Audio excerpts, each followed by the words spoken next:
I'm going to show you how to make this lime plaster lath scratcher in about 20 minutes out at the back of a van. Generally I like to do it out of sawn laths, but we've only got Riven oak on site, so let's make a posh one. So first of all we need 5 of these, 400mm 16-inch. They don't all have to be spot on, as long as they're somewhere near, because we're going to cut them down later on.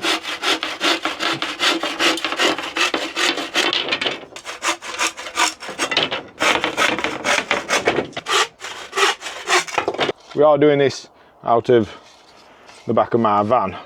Because we're on site we need another.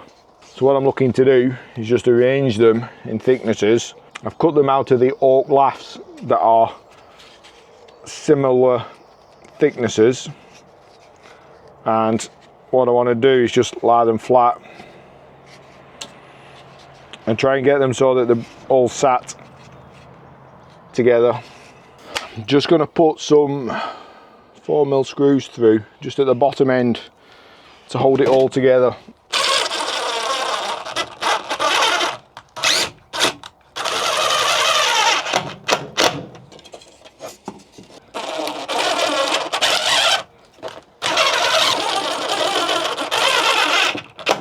So that's the basis of the lath scratcher.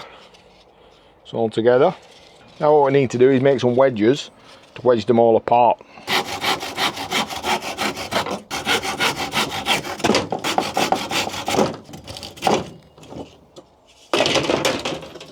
Now we've got the 4 wedges. Simple. Now I always make them a little bit bigger so I can grip them and slide them down and then chop them off after. There's no set procedure for this. I don't know how good this oak's gonna bend. And you'll see it starts to open up.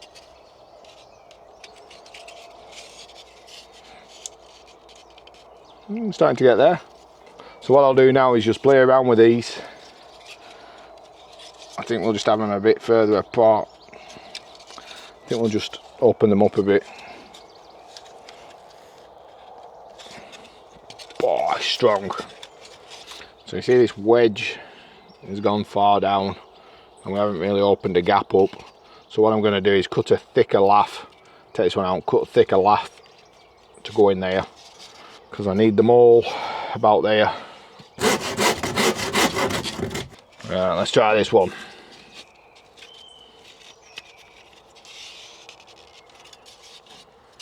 Too thick.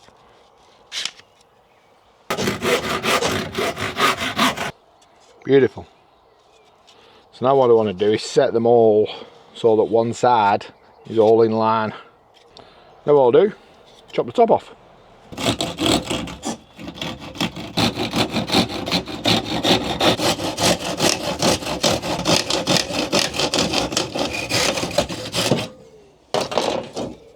There we go. Looking good. So next job, we just want to put a diagonal cut on each one of these now and have that as the front point on it.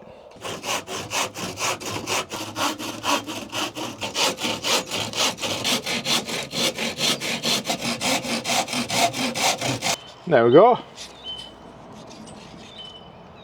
Now we always know with them diagonal cuts that that's the front face, because all these are set flush. So what we need is the laths at between 5 and 10mm. It enables the 3mm down aggregate that's in base coat lime plaster to actually penetrate into the scores that this lath scratcher is going to put in the lime plaster. The problem with the new wire ones is that the wires aren't thick enough. Ideal, well, I don't even think they're ideal for sand and cement, because again there's not enough key there. With these you can get that base coat, or that, well, what's going to be the float coat, into the lime plaster, and it actually binds inside because they're wide enough with one of these. Anyway, let's crack on. Now we've cut them off, need to cut all these off now to put them flush with the rest of the laths.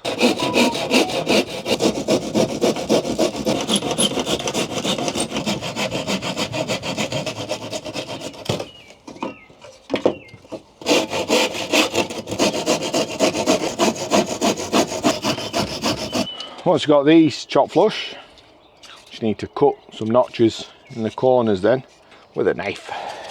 So I just want 4 notches in, well 8 notches altogether actually, 4 at the top, 4 at the bottom, probably all in the same kind of place, just above where you put the wedges in, probably just a little bit steeper on that top side than the bottom side, and then again on the bottom, but these can be just right at the bottom of where the wedges are. And then we get some pretty pink string line, and I'll leave a tail on that is going to get wrapped up into this once I start going round it.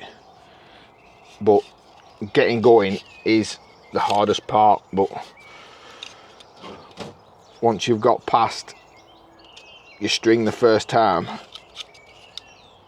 you are away then, and then you can let go of that tail.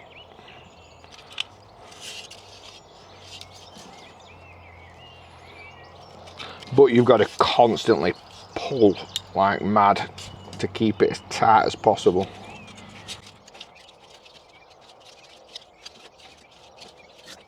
Then you see it'll start to wrap up.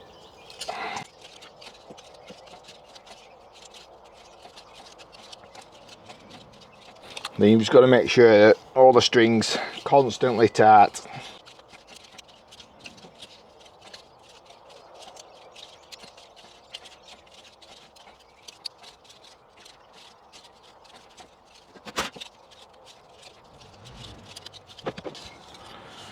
And then as you come up to your, gotta let go of it, as you come up to your top notches, then once you get into the well of them, that's where we're going to stop.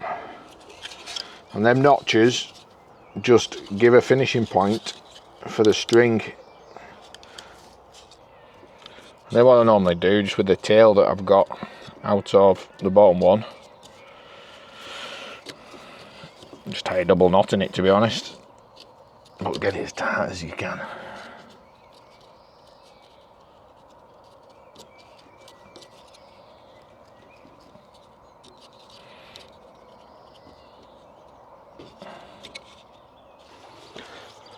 Then we'll just get a lighter, just burn them ends, just to stop them fraying. Then what I like to do is put a little bit of warmth in that knot, and it stops it coming undone. Don't melt it, but just melt it into place. There we go. And that holds all them wedges tight in place. We've still got gaps in it. So what we'll do now, we'll just trim down these, and then we'll wrap this bottom section as well, just to cover these screws, and it gives it a better handle than just the bare wood. If we had more time in the workshop, we could make it look prettier, but we're not. We're working out at the back of a van, so this is going to have to do. And I'll just trim these corners off as well, because it'll just give it a bit of a smoother feel to it on the hand.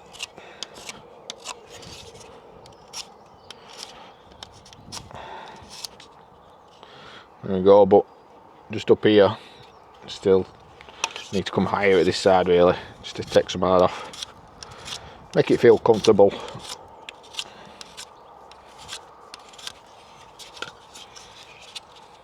Better. And then same under here as well, this one needs to come down.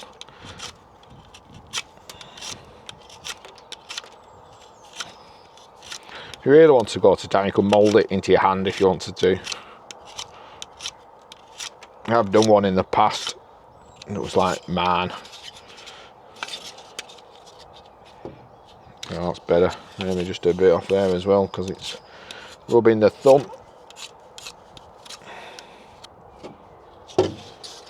It's a bit more for that one. But same as we did on that top section, we'll just cut some little notches out. We won't go right to the bottom. But again, the ones where you're wrapping your string down need to be a lot more gradient than the bottom. These top ones want to be fairly steep, and then these ones running into the string want to be fairly how would you describe it? A nice gradient on, or else the string just tends to roll back down it if it's too steep. But the backside wants to have a bit of kick in it, because that's got to stop the string actually coming loose.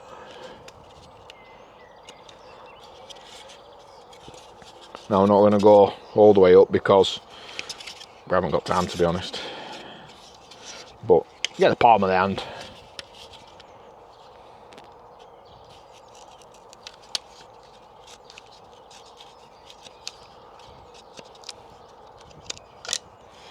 You can see what I mean by them. Where I've got a nice gradient going down there, and then a sharp cut in there.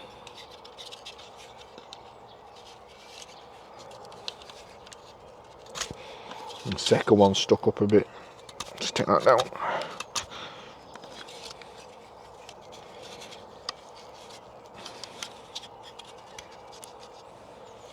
Exactly the same as before. String on, make sure you got some left over, then start wrapping. Once you get round it and you've covered that string, load itself, pull it as tight as you can, leave that down there like that, and away you go.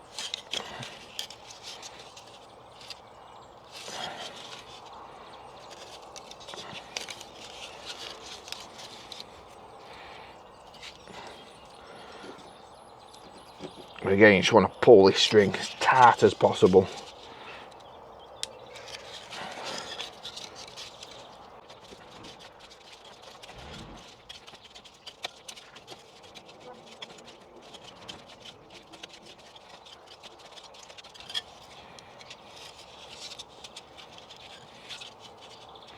What I'm doing is just keep working it down with my thumb as I'm going around, keep that string tight. Because it's tapered, if it's not tight, it'll end up coming loose over time.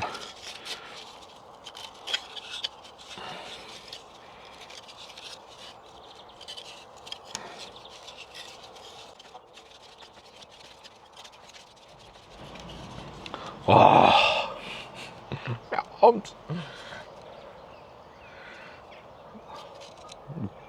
cut the finger.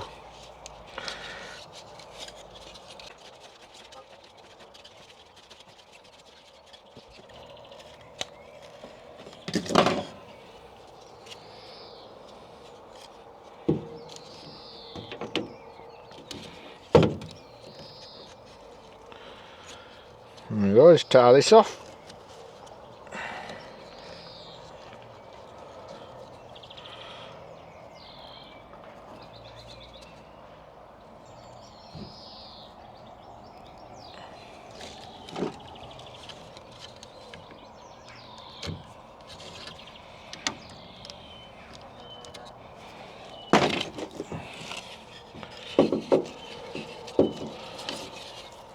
Burn them.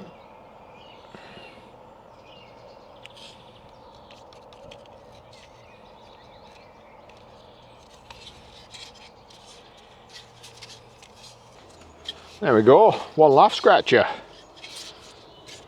Feels good. All fairly even. Still in line. Yep. See if it works.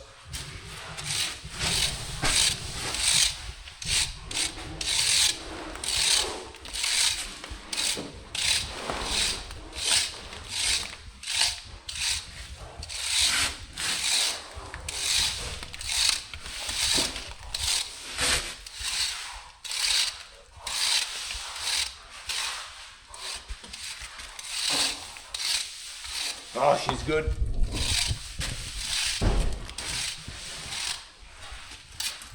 Anyway, hope it helps. You can make one yourself now. Catch you later.